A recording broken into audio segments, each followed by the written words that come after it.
Terima kasih Anda masih bersama kami. Bagi Anda yang baru saja bergabung, kami hadirkan kembali 3 berita utama hari ini. Konstruksi tak kuat menahan beban, lantai 2 rumah warga di Garut ambruk diguyur hujan lebat.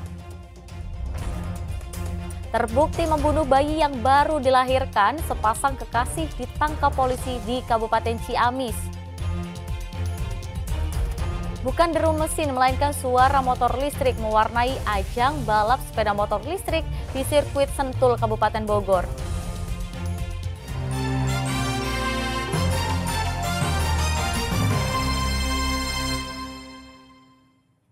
Ada-ada saja tingkah pelajar di Kota Bogor. Akibat ulah iseng temannya, seorang pelajar terkunci tangannya akibat terborgol.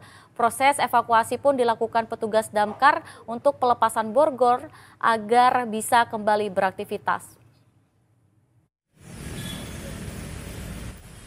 Seorang pelajar SMA ini mendatangi kantor damkar di Jalan Sukasari, Kota Bogor untuk melepaskan borgol yang terkunci di tangan kirinya. Borgol yang melekat di tangannya ini terjadi akibat ulah iseng temannya yang bermain alat tersebut hingga tak bisa dilepaskan. Mau copot ini, borgol disengin teman. Emang kenapa tadi?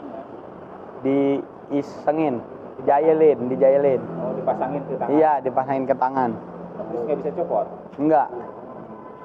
Terus ke sini minta bantuan? Iya, langsung meminta ke sini, meminta pertolongan. Petugas damkar yang melakukan proses evakuasi langsung berusaha melepaskan borgol dengan menggunakan gerindra. Tadi evakuasi borgol ya dari anak sekolah. Tadi kami menerima laporan bahwa ada anak sekolah terkunci borgol. Kemudian dia lapor ke damkar. Setelah tidak lama kita tunggu, kemudian dia ke damkar. Proses penanganannya kami dengan menggunakan gerinda mini ya. Jadi dengan cara dipotong secara manual dengan menggunakan gerinda mini. Petugas damkar mengimbau agar para pelajar untuk tidak bermain dengan alat yang dapat membahayakan diri. Iwan Kurniawan melaporkan dari Kota Bogor. Bukan deru mesin, melainkan suara motor listrik mewarnai ajang balap sepeda motor listrik di sirkuit Sentul, Kabupaten Bogor. Ajang balap ini diikuti 22 pembalap dari berbagai daerah di Indonesia.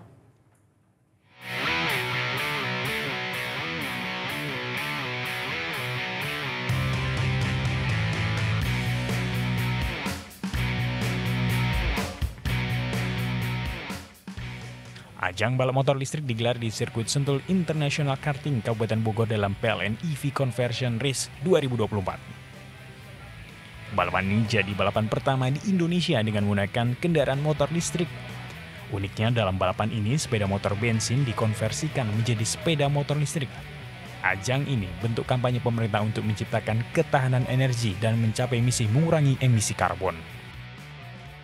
Kita lihat di sini, ini konversinya juga semakin komponennya juga semakin kompak, kotak-kotaknya semakin menarik, masangnya semakin gampang, dan kinerja masing-masing komponennya semakin bagus. Jadi dua sisi itu menurut saya ini mendorong kita, plus nanti pemerintah mencari cara supaya ini tidak memberatkan kepada pemilik motor lama. Jadi kita akan kombinasikan hal tersebut. Dalam ajang balap ini diikuti 22 pembalap dari berbagai daerah di Indonesia. Berlangsung sebanyak 2 putaran, 22 September dan 13 Oktober mendatang. Balap listrik kali ini kali pertama saya balap listrik dan kali pertama juga di Indonesia. Karena saya pertama, kita harus lebih sabar, balapnya harus lebih sabar dan temponya tuh sama aja karena motor merata, tinggal setting dari mekanik kita. Selain gelaran balap motor listrik, sejumlah siswa SMK di berbagai wilayah di Indonesia diikut sertakan dalam perakitan motor bensin menjadi motor konversi atau motor listrik. Asep Solihin melaporkan dari Kabupaten Bogor. Ratusan masyarakat padati Pantai Sangrawayang, Kecamatan Simpenan, Kabupaten Sukabumi. Syukuran nelayan ini sebagai bentuk syukur atas hasil tangkapan ikan yang melimpah.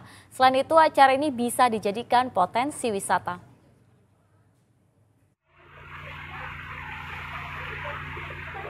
Diawali dengan rangkaian perahu milik nelayan simpanan menuju Laut Pantai Selatan, berkeliling untuk mewujudkan rasa syukur atas hasil tangkapan ikan. Larung laut syukuran ratusan nelayan ini dengan menggunakan perahu yang telah dihias membawa hasil bumi untuk dibawa ke tengah laut. Setelah berkeliling di laut, mereka menggelar acara yang diisi dengan gelaran adat Sunda yang menggambarkan adat istiadat Karuhun Sunda.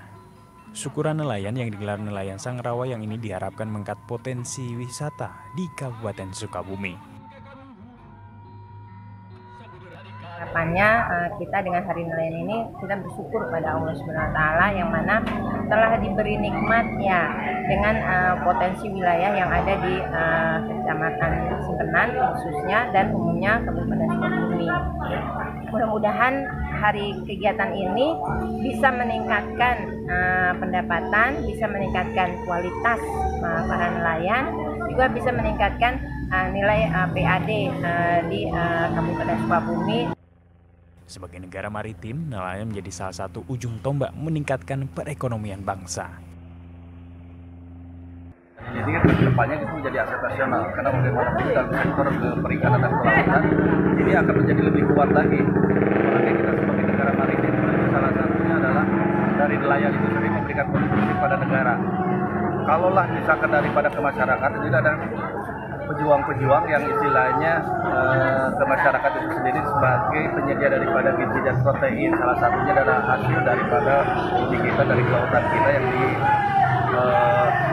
dimanfaatkan oleh masyarakat sekitar. Selain bentuk bersyukur kepada Tuhan, acara ini juga untuk mempererat silaturahmi antar warga. Asep Didi melaporkan dari Kabupaten Sukabumi.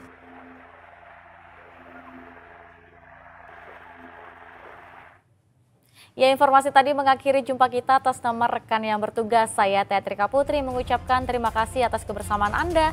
Selamat beraktivitas dan sampai jumpa.